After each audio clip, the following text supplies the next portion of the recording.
Pemirsa, Hari Anak Nasional baru saja diperingati pada 23 Juli lalu. Apa manfaat dan makna Hari Anak Nasional, utamanya bagi para anak jalanan? Apakah peringatan Hari Anak Nasional hanya sebatas seremonial? Seberapa jauh peran dan kepedulian Pemkab terhadap para anak jalanan di Purwakarta? Berkaitan dengan Hari Anak Nasional, saya sudah terhubung melalui sambungan telepon dengan Bung Andri Fernandes, Ketua Gabungan Anak Jalanan atau Gaza Purwakarta. Kita akan berbincang dengan Bung Andri seputar anak jalanan di momen Hari Anak Nasional. Halo, selamat malam, Bapak Andri. Malam. Halo, Malam. bisa mendengar suara kami di Ya, studio, halo. Pak? Iya, halo. Selamat malam.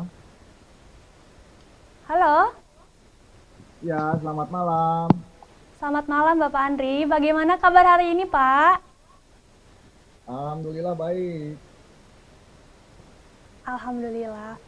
Pak Andri, seperti yang kita ketahui, tanggal 23 Juli lalu kita baru saja memperingati Hari Anak Nasional, Pak.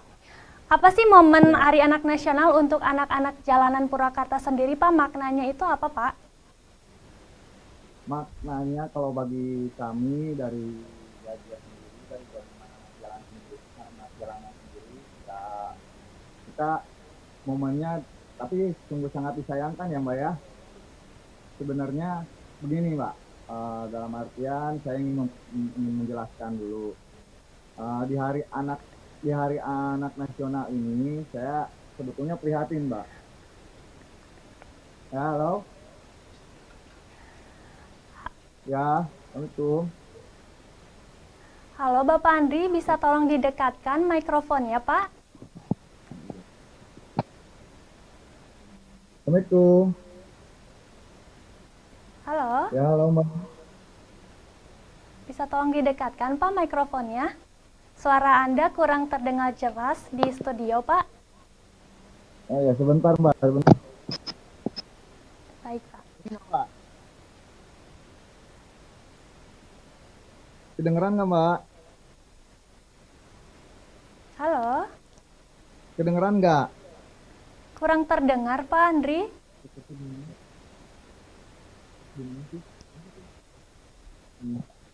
Oh iya. Halo, kedengeran nggak Mbak? Halo, Ya, halo, terdengar nggak? ya sudah terdengar jelas, Pak. Ya, Ya, baik Bapak, kita lanjutkan. Selama ini kan Anda berinteraksi langsung dengan anak-anak jalanan ya Pak ya. Menurut Anda apa Ya. yang menyebabkan mereka harus hidup di jalanan, Pak? Pertama gini Mbak, kayak saya emang langsung terjun ke lapangan dan saya juga pun ikut andil untuk merangkul teman-teman anak jalanan ya Mbak ya. Ya. Nah, yang menjadi kendala itu yaitu kurang adanya perhatian dari pemerintah untuk saat ini Mbak. Nah, kurang perhatian dari pemerintah itu karena mungkin adanya saat ini yaitu pandemi, mungkin ya ada wabahnya pandemi yang selalu difokuskan. Tapi seharusnya pemerintah itu bisa membagi-bagi gitu, Mbak, agar anak-anak terlantar, yang anak-anak di jalan itu, anak yang di jalanan itu bisa diperhatikan pula. Karena kan anak-anak terlantar yang di jalanan itu uh, ada bunyinya dari undang-undang tersebut, yaitu bahwasanya anak-anak terlantar, anak-anak jalanan dipelihara oleh negara. Tetapi yang saya temukan masih banyak teman-teman anak jalanan yang masih berada di jalanan gitu Mbak.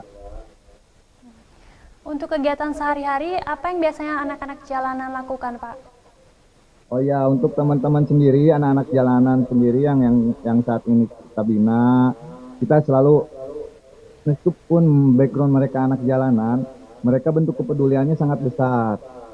Seperti kemarin kita melakukan kegiatan, istilahnya kita membuat patungan untuk membantu anak-anak yang terlantar, yang kurang mampu. Nah, kayak kemarin kita membantu anak dari yang terkena sakit hidrosefalus, gitu Mbak. Kita bantu dengan hasil kita sendiri. banyak kegiatan positif dengan berbagi donasi di saat pandemi ini kita bagi-bagi yang itu, Mbak. Dari kegiatan yang Anda sebutkan tadi, apakah anak-anak tersebut sekolah, Pak, atau bagaimana ya, Pak? Apa semuanya tidak sekolah, Oh, Pak? Dari data ada Gaza. yang tidak sekolah, ada yang putus sekolah, ada yang sekolah juga mungkin ya. Kalau yang putus sekolah ini kita punya program, Mbak, teman-teman anak jalanan sendiri, Mbak. Kita programnya itu ya yaitu sekolah alam. Tuh. Sekolah alam itu di mana tidak apa di mana kita sekolah alam itu ya edukasinya ya seperti sekolah yang lain sama, tapi tidak terfokuskan dengan kurikulum yang ada di sekolah juga. Kita bina dari situ juga, dari sektor pendidikannya, dari sektor kesehatannya, kita selalu perhatikan. Kita tidak selalu berharap kepada pemerintah, Mbak, sebisa mungkin yang teman-teman anak jalanan kita lakukan untuk teman-teman yang terlantar. Pak. Bertepatan dengan Hari Anak Nasional tersebut, Pak, apa sih harapan anak-anak jalanan? Harapan anak-anak jalanan sih, Pak, ingin harapannya ya seperti teman-teman yang selalu dibilang gitu, Pak, ya Mbak ya. Harapannya ya agar anak-anak lantar yang ada di jalanan itu ya diperhatikan gitu, Mbak, oleh pemerintah sendiri, pemerintah setempat tuh, agar mereka Ber- itu merasa diakui, Pak. Dan harapannya juga ya untuk soal pendidikannya juga, apalagi kesehatannya juga gitu, Mbak. Dan kebetulan pun insya Allah nanti beberapa hari ke depan kita akan turun ke lapangan lagi, turun ke jalan untuk membagikan donasi gitu dalam bentuk beras, insya Allah. Untuk PMK Purwakarta sendiri, apa selama ini tidak menunjukkan kepeduliannya? Kita emang belum mengajukan ke pemerintah ya, Mbak ya, bahwasanya kita merangkul teman-teman anak jalanan. Nah, tetapi kita sering selalu um, ini kita share kegiatan-kegiatan kita ya, sampai sekarang saat ini pun ya belum ada dari pemerintah memperhatikan kita gitu, Mbak. Bukannya kita nggak mau gitu ya, Pak, mengajukan bahwa Gajah ini merangkul anak-anak jalanan. Tuh.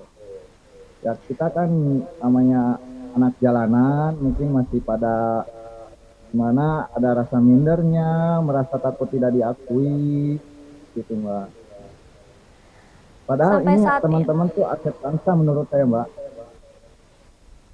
ya baik Pak.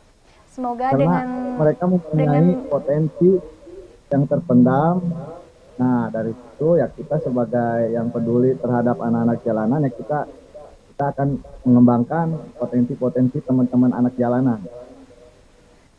baik, semoga kedepannya PMK Purwakarta lebih memperhatikan anak-anak jalanan Purwakarta ya Pak ya. Untuk data Ya, anak terutama jalanan anak-anak. sendiri di Purwakarta sampai saat ini sudah berapa banyak Pak? Dari data yang Anda peroleh. Kalau yang saya data yang saya rangkul, yang saya himpun dari Gajah sendiri ada 30-an itu, Mbak. Tuh. Apa harapan Anda ke depannya Pak untuk PMK Purwakarta untuk selain untuk lebih memperhatikan anak-anak jalanan Purwakarta tersebut Pak? Ya, harapannya ya saya sendiri sebagai ketua yang Mbak ya saya selain pemerintah memperhatikan anak-anak jalanan, ya buatlah sedikit program gitu khusus teman-teman anak jalanan, anak-anak yang terlantar itu, Mbak.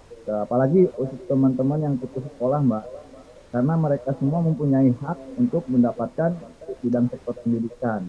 Itu banyak kok cara agar bagaimana teman-teman yang putus sekolah, anak-anak jalan ini untuk kita rangkul, untuk kita bina. Nah, karena bagi saya mereka ini aset gitu, Mbak. Karena kan mereka ini adalah yang harapan bangsa, harapan kita semua. Betul. Mereka semua adalah aset bangsa ya Pak ya. Maka Iya. harus lebih Satu lagi, diperhatikan Pak. oleh pemerintah. Ya, satu lagi pesan saya ini Mbak yang ingin saya sampaikan yaitu cobalah pemerintah jangan melihat dari apa orang-orang yang berprestasi saja. Maksudnya yang dalam artian yang sudah berprestasi baru diperhatikan. Seharusnya yang dari bawah dulu kita perhatikan, kita kembangkan, eh, sehingga teman-teman itu mendapatkan perhatian khusus, wadah gitu Mbak. Jadi dia mendapatkan perhatian dan segala macamnya gitu. Karena mereka ini bisa jadi teman-teman yang sudah berprestasi, lebih berprestasi juga dari teman-teman jalanan jika kita mengembangkan bakatnya gitu Mbak. Ya, betul. Baik, terima kasih atas waktunya Bapak Andri. Selamat malam, selamat beristirahat.